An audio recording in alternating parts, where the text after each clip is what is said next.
A lot of time has passed since this incident with Trayvon. How do you feel about it now that you've had some time to reflect on what has happened?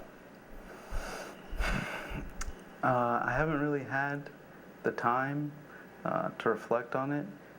When I was in jail, obviously I was in solitary confinement, and I had a lot of time to think and reflect. I just think it's a tragic situation, and I hope it's the most difficult thing I'll ever go through in my life. But let's go back to the night of the shooting. Take us back to that night. You were going to the store. Yes. Let's start at the beginning. I was going to Target to do my weekly grocery shopping. Sunday nights was the only nights. Well, Sunday after we mentored the kids, we would always go grocery shopping and do our cooking for the week. So I wanted to go to Target, and I headed out, and that's the last time I've been home. Since then, you never went back since that day. We all have heard the 911 call. On that 911 call, you had mentioned that there had been a number of break-ins in the neighborhood. Why were you a community watch person? How long were you involved in that, and why did you become a community watch person? In August of 2011, there was a home invasion. A young lady was home with her 9-month-old baby, and they broke in her sliding glass door. She barricaded herself in the upstairs bedroom, and my wife was home by herself, and she saw the people that burglarized her run through our backyard with their belongings. And even though my wife wasn't certain what happened, that was enough to scare her and shake her up. And I promised her I would do what I could to keep her safe. Your gun was legal. You had a legal weapon in the state of Florida. Yes, sir. Why did you feel the need to carry a gun? A lot of people maybe have a weapon inside their home, but you decided to carry yours. Why did you think it was necessary to have a weapon with you, and did you carry it at all times? I carried it at all times except for when I went to work. Yeah. A lot of this case legally, and we're going to get to Mark in a few minutes here and ask him about a lot of the legal aspects, because there's so many of them in this case, has to do with stand your ground. You've heard a lot about it. And I was just curious, prior to this night, this incident, had you even heard stand your ground? No, sir. You'd never heard about it before? No. Wow. Now, it was very interesting, in the 911 call that everybody has heard, you said that all of a sudden you found somebody who looked suspicious, he may be on drugs. That was one of the earlier comments that you made in that 911 call. What made you think he was suspicious, and what made you think that he might be on drugs? I felt he was suspicious because it was raining. He was in between houses, cutting in between houses, and he was walking very leisurely for the weather. It didn't look like he was a resident that went to check their mail and got caught in the rain and was hurrying back home. He didn't look like a fitness fanatic that would train in the rain. He just seemed like... Weren't there overhangs, though? He was walking, he wasn't standing still? And he was walking Yes, closer to the house, which is back from the sidewalk? Yes, sir. Am I understanding that right? The overhangs are just in front of the front doors. Yeah. You said he started from almost the beginning in that 911 call. You said he came towards you, and he seemed to reach for something in his waistband. Did you think that was a gun? I thought he was just trying to intimidate me. To make you think that there's a gun? A weapon. Of some kind? Possibly. You said in that tape, something's wrong with him, he's checking me out, I don't know what his deal was. So it's almost from the very beginning, you felt, are you saying on that 911 tape that you felt threatened at that moment when you said that to the dispatch? No, not particularly. What did you mean with, I don't know what his deal is, he's checking me out? The way he was coming back, and I was on the phone, but I was certain I could see him saying something to me, and his demeanor, his body language was confrontational. There was a controversy from early on, George, where there was some in the media that, quote, hired expert voice analysts and on certain networks, and then they ended up having to recant and rescind their analysis, where they said these, quote, expletives get away with this all the time. Do you remember what it was that you said specifically on the tape? Punks. Punks. It was not a racial epithet of any type. No, and I can tell you that when the police played it for me in the station, it was clear as day. Yeah. You said, then we get to the issue where you said on the 911 call that he's running. You said that to the dispatch. Is there any chance in retrospect, as you look back on that night and what happened, and the nation obviously is paying a lot of attention to this, Yes, sir. trying to maybe get into the mindset, because we also have learned that Trayvon was speaking with his girlfriend supposedly at the time, that maybe he was afraid of you, didn't know who you were? No. You don't think that, why do you think that he was running then? Well, maybe I said running, but he was more... You said he's running. Yes. It was like skipping and going away quickly, but he wasn't running out of fear. You could tell the difference? He wasn't running. So he wasn't actually running? No, sir. Okay, because that's what you said to the dispatchers, you thought he was running. All right, let me ask you this. At that point, we can hear the unbuckling of the seatbelt, hear you opening the car door, and the dispatch asks you at that point, and this became a very key moment that everyone in the media focused on, and the dispatcher asked you, are you following him? And you said yes. Explain that. I meant that I was going in the same direction as him, to keep an eye on him so that I could tell the police where he was going. I didn't mean that I was actually pursuing him. So this moment where some had suggested you were out of breath on that tape, you yourself were not running. No, sir. And you, I think, made a statement to the police that it was the wind as you were getting out of the car and moving, and that was the sound we hear, not you out of breath? Yes, sir. What did you do from that moment forward? Because this is where we get into this minute gap in this case. And what did you do from that minute forward when the dispatch said, we don't need you to follow him? What did you do next? I walked across the sidewalk onto my street, Retreat View Circle, where I thought I would meet a police officer that I had called. So you did not continue to follow him at that sir. point? No, sir. All right, so you continue from there. You sounded at that moment on the tape, though, a little bit distracted. What was the distraction? That you were looking for him, or? I wanted to make sure that, I believe they asked me for my address, and I wanted to be sure that nobody was lingering and could hear my address and then come back. And I was making sure that there wasn't anybody that was going to surprise me, and just trying to give them an accurate location. Because they said, can we meet you here at a certain location? You said, have them call me. Yes. Why did you want them at that point to call you?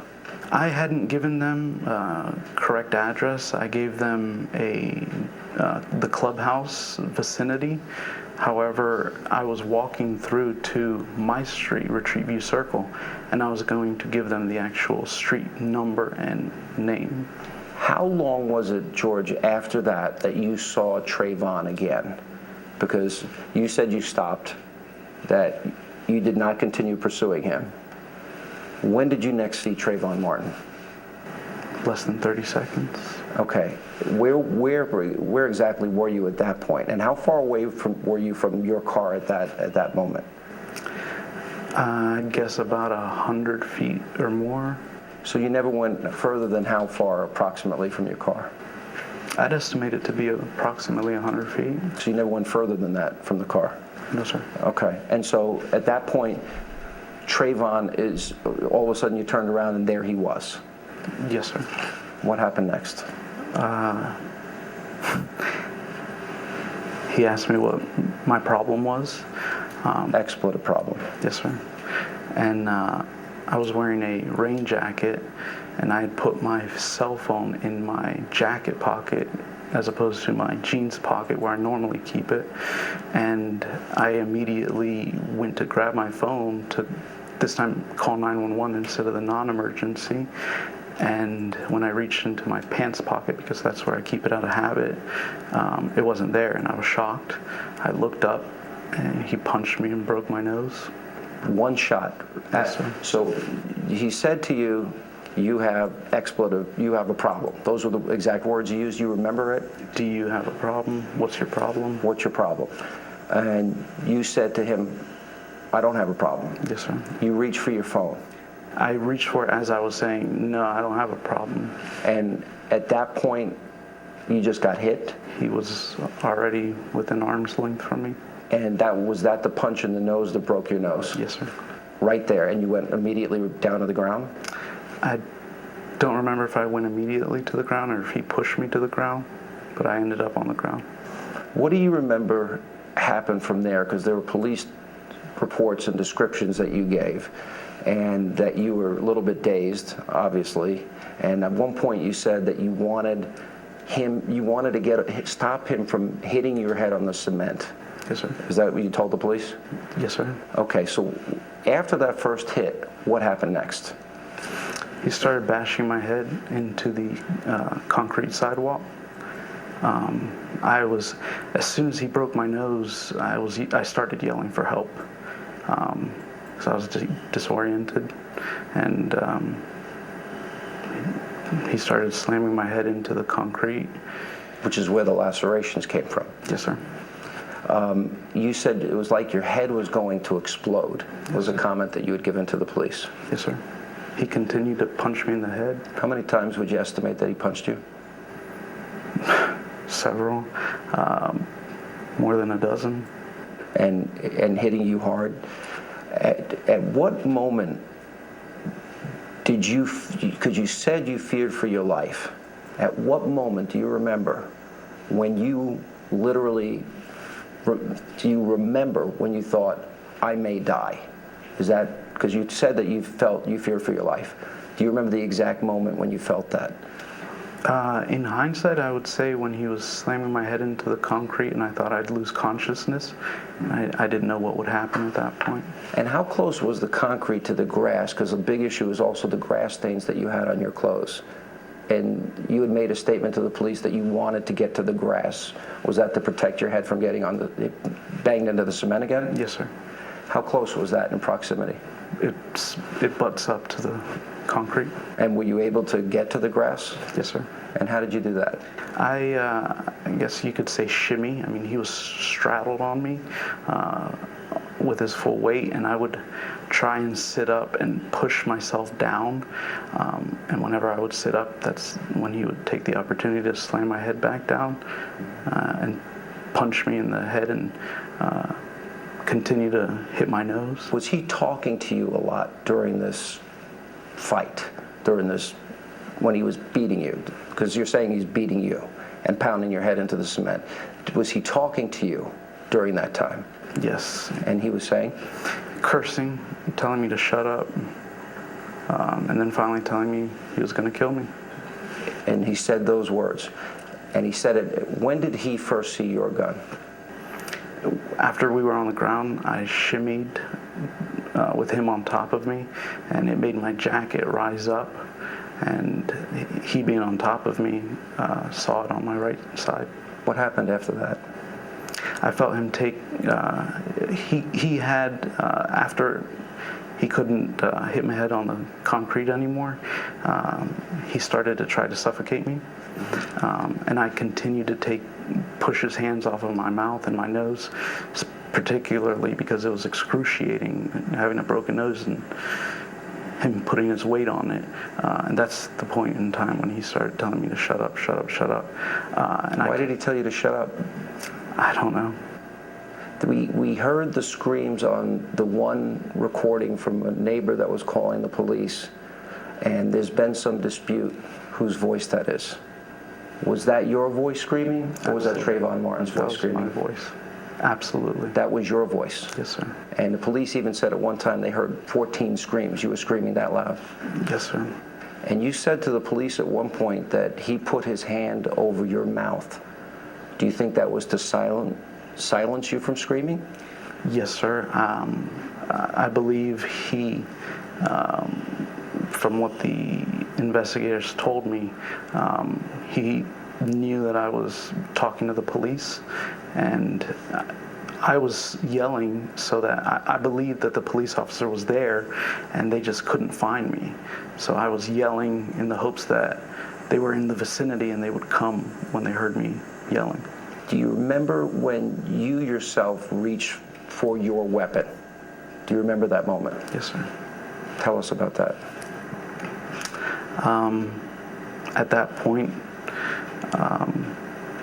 I realized that it wasn't my gun, it wasn't his gun, it was the gun.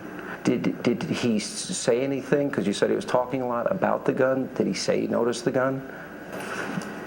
He said, "You're gonna die tonight," and took one hand off of my mouth, and I felt it going down my chest towards my belt and my holster, and that's when I didn't have any more time. Do you think you acted more out of a conscious thought? I mean, I know these events happen very quickly. Do you remember consciously thinking, I've got to grab my gun? Or did you just do it? Was there a conscious thought that went through your head that you thought you were going to die and that you had to take this, you had to get your weapon and fire? I'd love to give you an answer. You don't know. It just happened so quickly. Mm-hmm. Now, there was an eyewitness that was out from the very beginning that in fact did tell the police the night of the shooting that he saw Trayvon on top of you and did see the beating. There is no witness to the actual shooting itself. Right? Correct? Besides myself. Besides yourself. Yes, sir.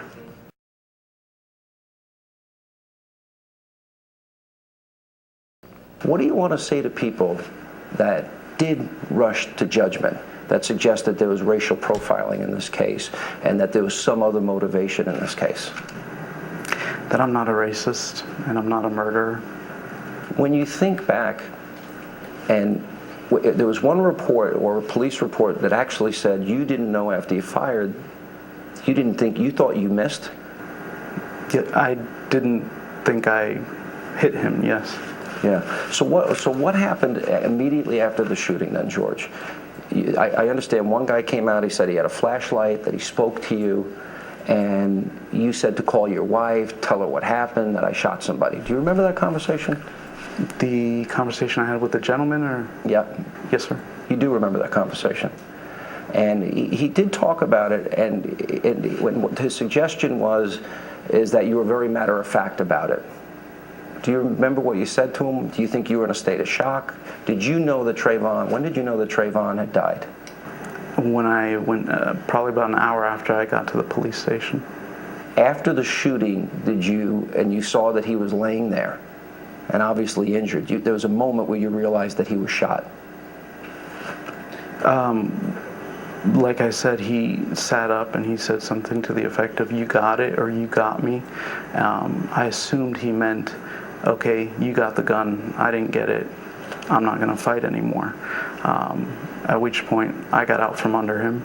Is there anything you regret? Do you regret getting out of the car to follow Trayvon that night? No, sir. Do you regret that you had a gun that night? No, sir. Do you feel you wouldn't be here for this interview if you didn't have that gun? No, sir. You feel you would not be here? I feel that it was all God's plan, and for me to second guess it or judge it. Is there anything you might do differently in retrospect now that time has passed a little bit? No, sir. You know, the detective said, that Detective Singleton said, quoted you saying, the bad guys always get away. Also said that in the 911 tape. Did you have a feeling that there were a lot of people that do get away with crimes? In other words, were you sort of predisposed in your mind in some way to think that criminals get away too often? Not in general. I think in our neighborhood, there's geographic advantages for burglaries. Do you have any idea, why do you think Trayvon would have confronted you the way he did? I made a comment on the air one day, and I got beaten up pretty bad for saying this could have all just been a terrible misunderstanding or mistake.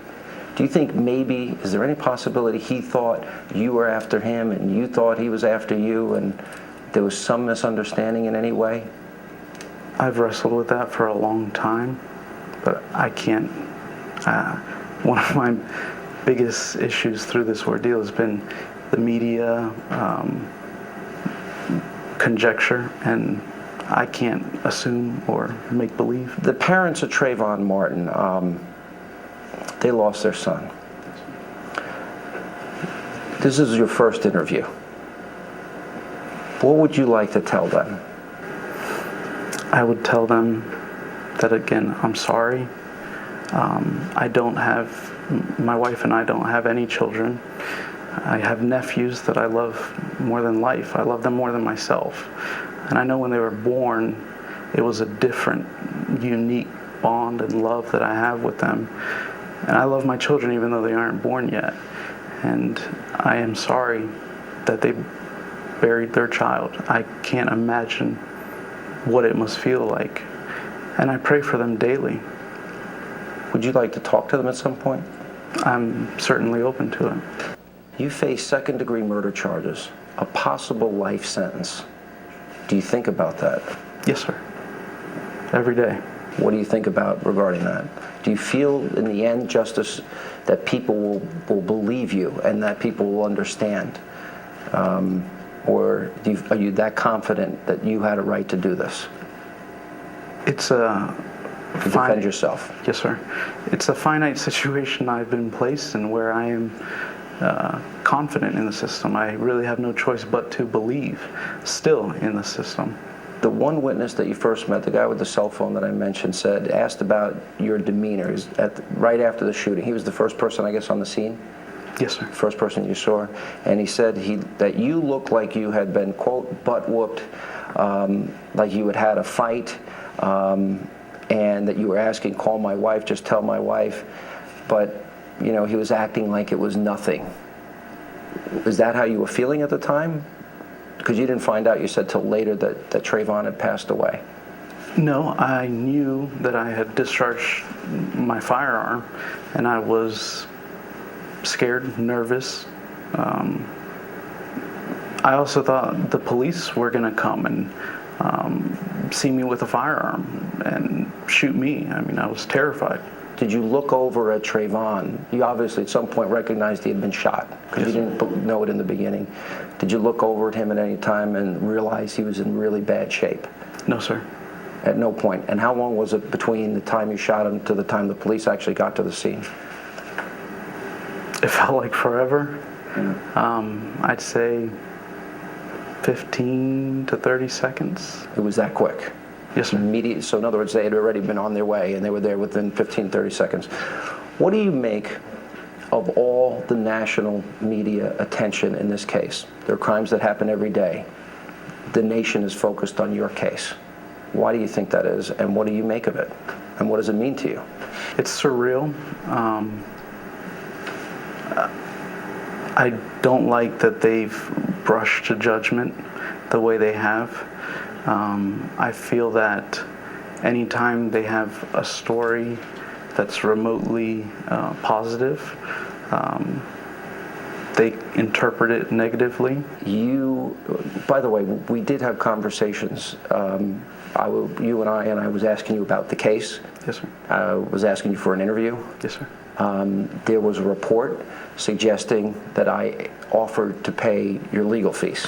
Never happened. Never happened. No, sir. And just for the record, you've been offered nothing to do this interview. Not a thing. And what we talked about specifically was about your case, and only about your case, and that's it. And I was asking you for an interview.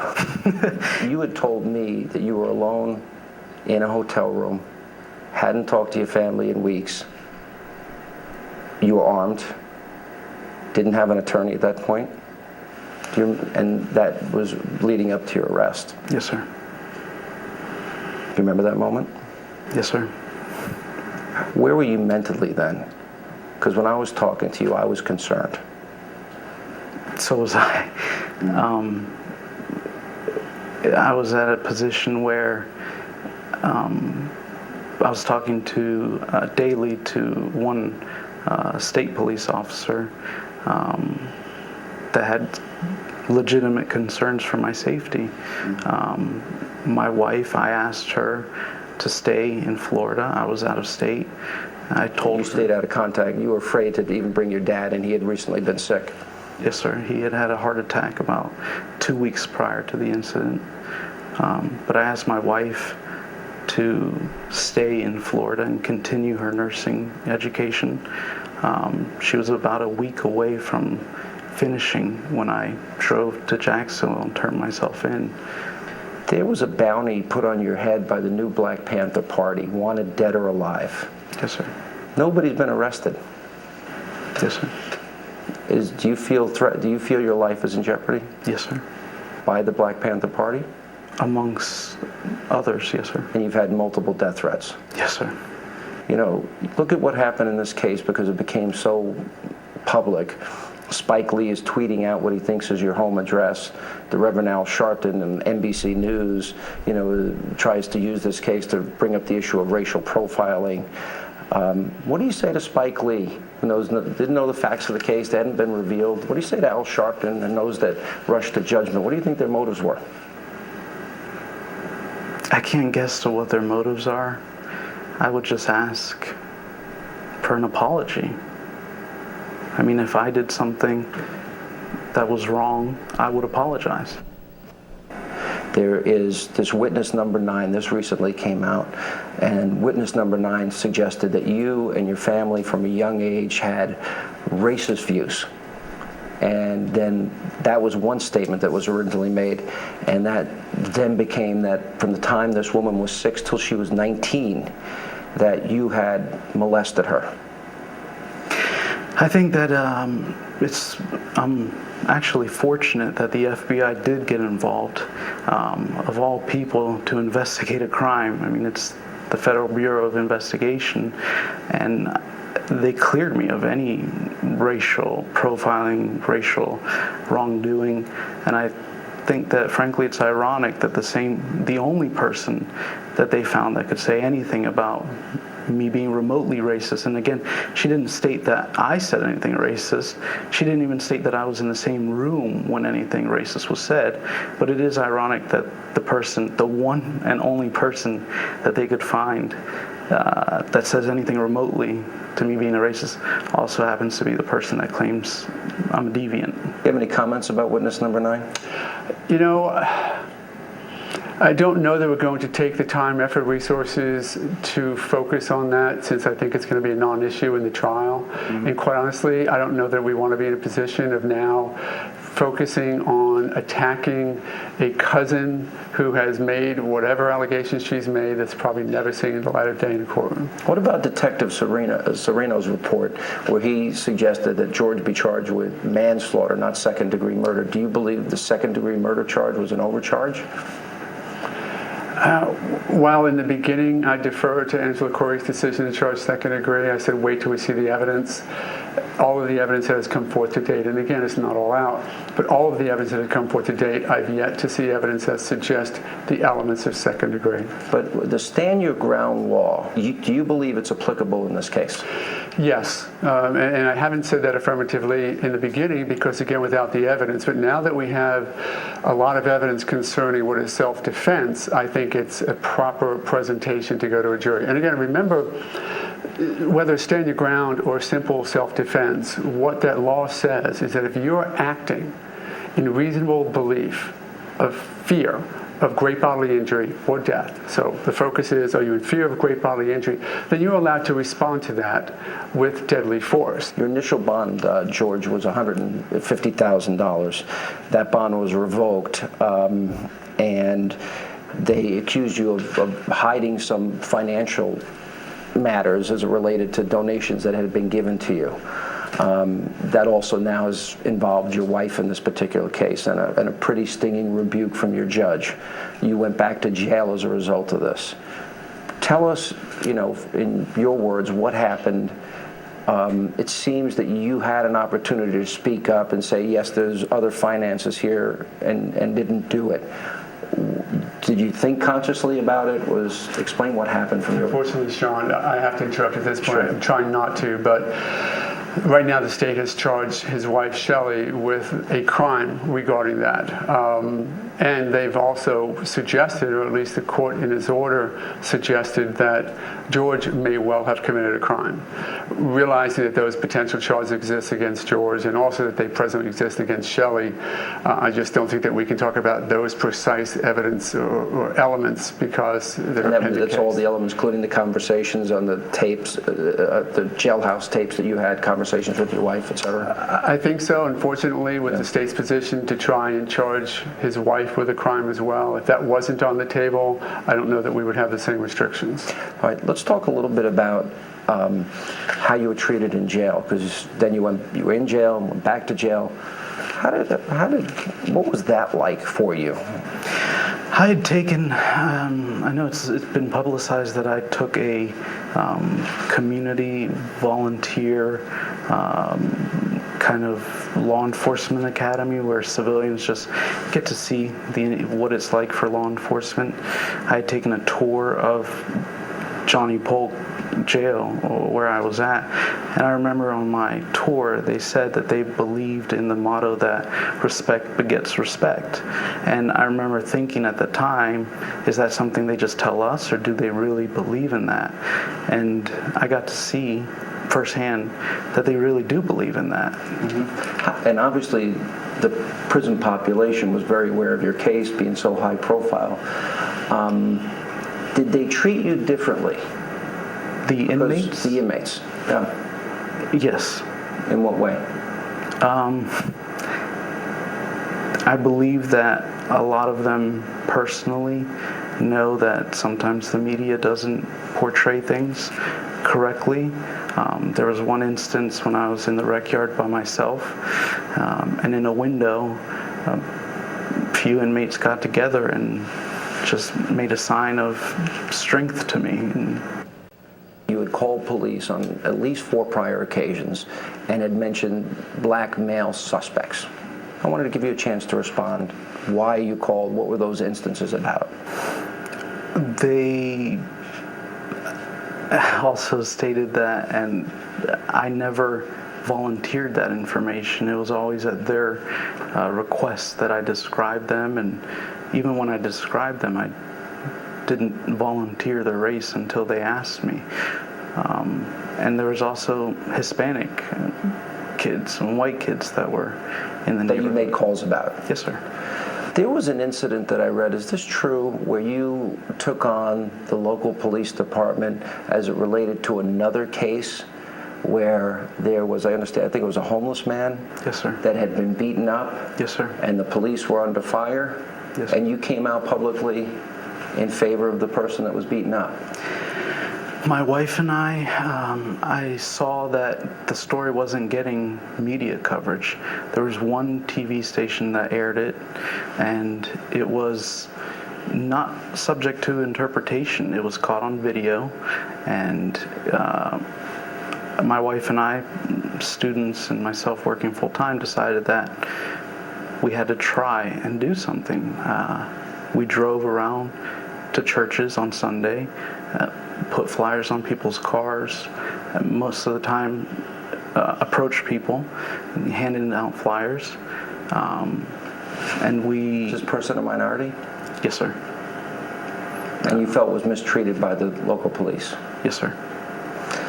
You took, as many as 2-3 lie detector tests, voice? Computerized voice. Computerized voice? Yes, sir. And the result was, quote, no deception indicated. Yes, sir. You did that voluntarily? Absolutely. Why? I wanted to be as transparent with law enforcement as possible. I didn't have anything to hide. George, there's the media, there's special interests, and the narrative it seems they want to make about this case is that, and you could read the articles if you haven't already, it's a white guy that killed an unarmed black youth holding Skittles and an iced tea. What do you say to that?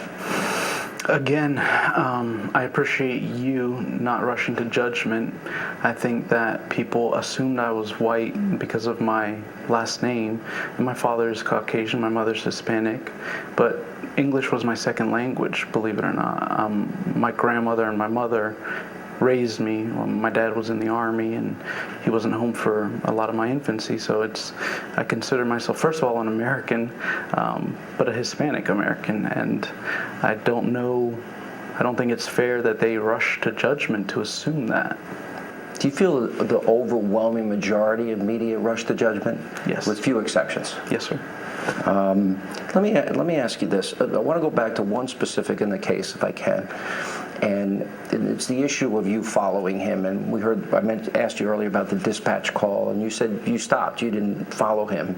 There's one moment that you were apparently, as you look at the grounds of where this took place, and there's the apartment, and there's the overhangs, and then there's another street on the other side, and you had gone to the other street, correct? Yes, sir. At some point. So how do you get to the other street if you're not following him? I mean, where were you going at that point? I was walking from where I had parked my car towards my street. He went right down in between the houses. I walked straight across to. But in that sense, were you following him? No, sir. You weren't following him? No, sir. And this is after the 911 call? During the 911 call? When they stated, we don't need you to do that. So why were you walking back to your street and not back to the car? I was at that point. If I'm trying to get the chronology right. Certainly. Where I parked my car was the back of townhouses. Mm-hmm. There was no way to know what the street number was.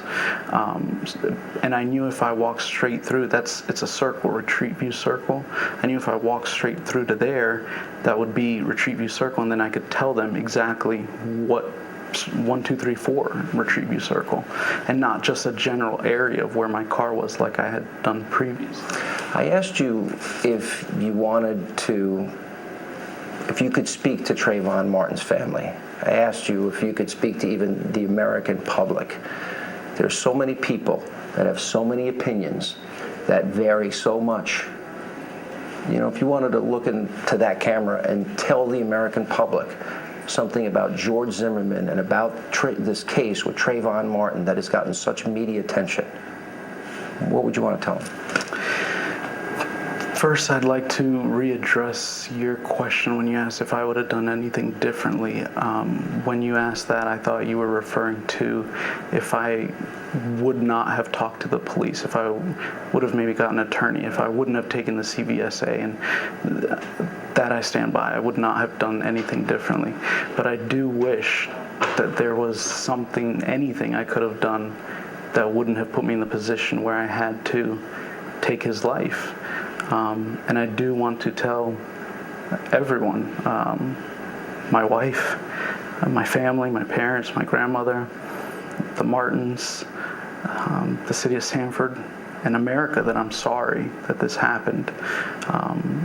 I hate to think that because of this incident, because of my actions, it's polarized and divided America, and I'm truly sorry.